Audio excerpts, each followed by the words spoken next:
Please subscribe my channel and don't forget to press bell icon to get notification about all new videos. Thank you. अस्सलाम वालेकुम students, welcome to MS physics. आज के lecture में हम देखेंगे coulomb law part 4।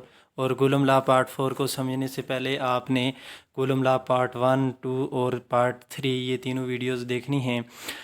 तो उन जिन video में हमने कूलम लॉ की history, statement, mathematical form, permittivity, relative permittivity, effect of the medium on electrostatic force, ये सारी की सारी चीज़ें देखी थी। और आज है कूलम लॉ का पार्ट 4। और कूलम लॉ के पार्ट 4 में हम vector form of the Coulomb law देखेंगे। Vector form of Coulomb law, लिहाजा हम लेट कर लेते हैं। हमारे पास दो चार्जेस हैं, एक चार्ज है Q1 और दूसरा चार्ज है Q2। इन दोनों के दरमियान ये जो डिस्टेंस है, इस डिस्टेंस को हमने शो कर दिया है R से। अब ये सेकंड वीडियो में हमने देखा था कि दोनों चार्जेस के दरमियान ये जो फोर्स लगती है, ये force along the straight line joining two charges. तो ये बात समझने के लिए आपने video number part number 2 coulomb law लाजमी देखना है। अब फॉर एग्ज़ाम्पल हम यहाँ लेट कर लेते हैं, क्योंकि ये म्यूचुअल फोर्स है। जहाँ पार्ट नंबर 1 और 2 लाजमी देखें, वहाँ पे फोर्स की प्रॉपर्टीज़ डिस्कस की गई हैं। अब लेट कर लेते हैं हम F12 is the force on charge 1 due to charge 2 and F21 is the force on charge 2 due to charge 1। ये चूँकि म्यूचुअल फोर्स है, म्यूचुअल फोर्स मीन मतलब ये अगर Q1 Q2 पर फोर्स लगा रहा है तो सेम टाइम पे Q2 भी Q1 पर फोर्स लगा रहा है। ये दोनों चार्जेस एक दूसरे पर फोर्स लगा रहे होते हैं सेम टाइम पे, म्यूचुअल फोर्स है ये। तो इन दोनों को हमने एक को F12 और एक F21 से डिनोट कर दिया। अब देखें, ये चूँकि ये जो फोर्सेस हैं, ये फोर्सेस यहाँ पर डिपेंड कर रही हैं डिस्टेंस पर, क्योंकि दोनों चार्जेस तो हमने फिक्स कर दिए हैं। अब इन दोनों चार्जेस को करीब लाएंगे, फोर्स ज़्यादा, दूर ले जाएंगे फोर्स कम है। तो लिहाजा यहाँ पर हम जो यूनिट वेक्टर यूज़ करते हैं वो डिस्टेंस के, पोजीशन के यूनिट वेक्टर यूज़ होंगे। तो F12 का जो यूनिट वेक्टर होगा इसको हम कहेंगे R12, और F21 का जो यूनिट वेक्टर होगा इसको हम कहेंगे R21। तो अब अगर इन दोनों फोर्सेस की हम मैग्नीट्यूड देख लें, F12 is equal to 1/4 pi epsilon naught Q1 Q2 divided by R²। क्योंकि ये फोर्स की डायरेक्शन चेंज हो रही है, ना तो चार्जेस चेंज कर रहे हैं हम, ना फ़िलहाल हम दोनों के दरमियान का डिस्टेंस चेंज कर रहे हैं। तो नेक्स्ट है, अगर F21 का हम देख लें, उसकी मैग्नीट्यूड देख लें, तो 1/4 pi epsilon not Q2 Q1 divided by R² आ जाएगा, या Q2 Q1 की जगह Q1 Q2 लिख देते हैं। इससे कोई फ़र्क नहीं पड़ता, क्योंकि चार्ज की जो मैग्नीट्यूड है, मैग्नीट्यूड रियल नंबर होती है।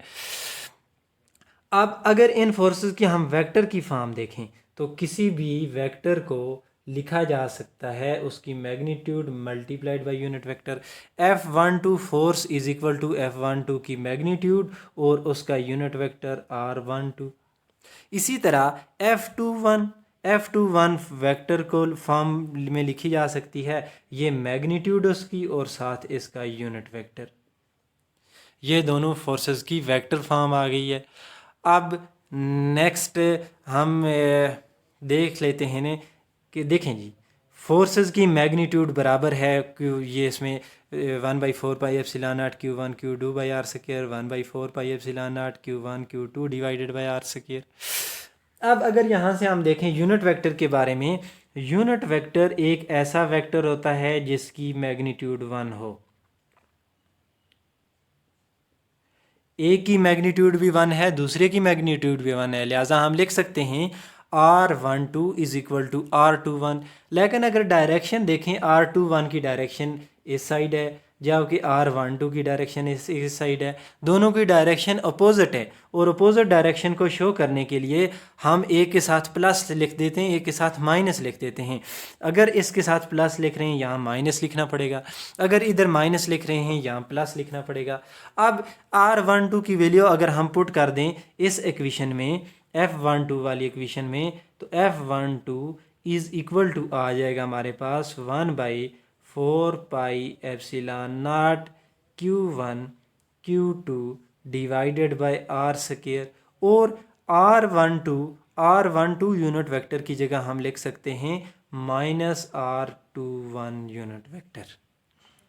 अब मज़ीद इसको ऐसे लिखा जा सकता है F12 force is equal to minus, ये स्टार्ट में लिख दें 1/4 pi epsilon naught Q1 Q2 divided by R square R21। अब ये वाली चीज़ 1/4 pi epsilon naught Q1 Q2 divided by R square R21, तो इस सब की जगह हम लिख सकते हैं F21। तो लिहाजा हमारे पास F12 force is equal to F21 minus F21 force.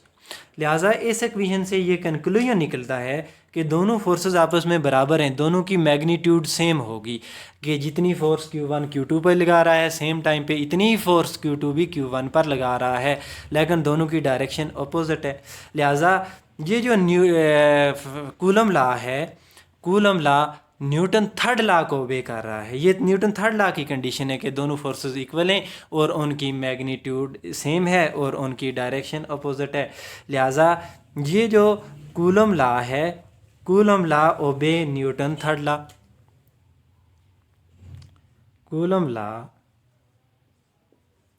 ओबे न्यूटन थर्ड लॉ।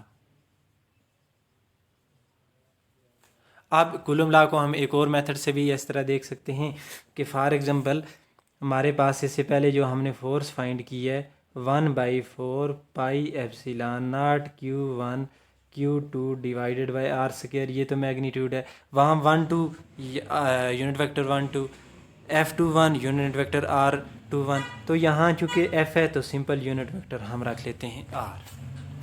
और फर्स्ट ईयर में आप ये भी पढ़ चुके हैं कि uh vector is equal to its magnitude and its unit vector. अगर यहाँ से हम यूनिट वेक्टर की वैल्यू फाइंड करें तो vector divided by vector magnitude आ जाएगी। अब अगर आर यूनिट वेक्टर की हम वैल्यू फाइंड करें तो R unit vector is equal to, जिस तरह A unit vector is equal to A vector divided by A की मैग्नीट्यूड, तो R unit vector is equal to हो जाएगा R vector divided by R की magnitude. ये वैल्यू उठा के अगर इसमें हम पुट करें तो F is equal to 1/4 pi epsilon naught Q1 Q2 divided by R square. इसकी जगह हम आर यूनिट वेक्टर की जगह लिख सकते हैं R vector divided by R vector magnitude. लिहाजा ये हमारे पास बन जाएगा 1/4 pi epsilon naught Q1 Q2 divided by R cube into R vector. तो इलेक्ट्रोस्टैटिक फोर्स या कूलम फोर्स को हम इस फॉर्म में भी लिख सकते हैं। अब नेक्स्ट एक कंसेप्ट समझना है, एप्सिलॉन आर की वैल्यू होती है epsilon M divided by epsilon naught R F divided by F prime. अब अगर किसी भी मीडियम की रिलेटिव परमिटिविटी फाइंड करनी हो विद रिस्पेक्ट टू एयर, तो आपको क्या करना पड़ता है, relative permittivity of medium with respect to air is equal to relative permittivity of that medium divided by epsilon naught. अब अगर हम यहाँ से रिलेटिव परमिटिविटी फाइंड करें एयर की, तो ये क्या आ जाएगा, जब यहाँ मीडियम तो वो रिलेटिव परमिटिविटी ये वाली आ गई, तो ये आ जाएगा permittivity of air divided by epsilon not. उस मीडियम की परमिटिविटी को एप्सिलॉन नॉट पर डिवाइड कर देते हैं। अब एयर की परमिटिविटी को हम शो करते हैं एप्सिलॉन नॉट से, तो ये दोनों कैंसिल होने के बाद 1। लिहाजा रिलेटिव परमिटिविटी ऑफ एयर की वैल्यू होती है हमारे पास 1। दूसरे नंबर पर एक लास्ट चीज़ ये देखनी थी, epsilon R is equal to F divided by F prime. तो F prime mean when there is a medium between two charges. F is equal is when there is vacuum or air between two charges. तो जब हम medium रखेंगे दो charges के दरमियान, तब force reduce हो जाएगी. पहले अगर फोर्स F थी, अब फोर्स रिड्यूस हुई, F प्राइम बन गई. लिहाजा F prime is less than F. F greater है, F प्राइम स्मॉलर है.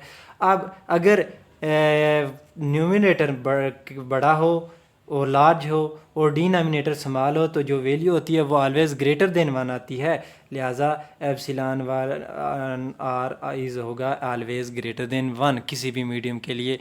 अब लेकिन एयर के लिए एप्सिलॉन आर की वैल्यू 1 होगी. तो अगर ये वीडियो मेरी आपकी पसंद आई है तो लाइक शेयर सब्सक्राइब ज़रूर कीजिएगा. और कूलम लॉ को कंप्लीट समझने के लिए इन 4 वीडियोस को समझना ज़रूरी है. अल्लाह हाफिज़.